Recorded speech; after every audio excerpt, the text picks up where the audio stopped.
Hi friends, సాయంకాలం అయిపోయింది. చక్కగా టీ పెట్టుకుందాం.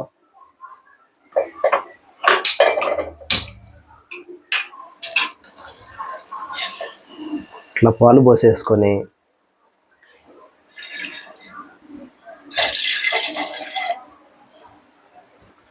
మేమైతే 5 స్టార్ టీ పొడి వాడతాము. ఇప్పుడే టీ పొడి వేసేసుకుంటే సరిపోతుంది. మనం అప్పుడు బాగా మరుగుతుంది. ఈ టీలో స్పెషల్ ఏంటంటే నేను అల్లం వేసుకుంటా, అప్పుడే మనకు టేస్ట్ బాగా వస్తుంది. అట్లాగే ఒక యాలక్కాయ వేసుకుంటే మనకు బాగుంటుంది టేస్ట్. ఇంకా షుగర్ కూడా వేసేసుకుంటే బాగా మనకు మరిగిపోతుంది.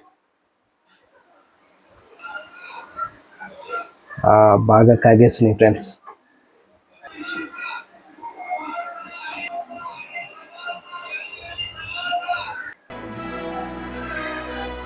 ఓకే, టీ అయితే రెడీ అయిపోయింది. ఇట్లా మనకు జలుబు ఉన్నా ఏమున్నా కానీ ఇలా మనం ఈ రస్క్ దీంట్లో నంచుకొని చాలా టేస్టీగా ఉండేవి. తప్పకుండా మీరు ఇంట్లో ట్రై చేయండి. నచ్చితే కామెంట్ చేయండి. మన ఛానల్ తప్పకుండా సబ్స్క్రైబ్ చేసి లైక్ చేయండి. నెక్స్ట్ వీడియోలో కలుసుకుందాం.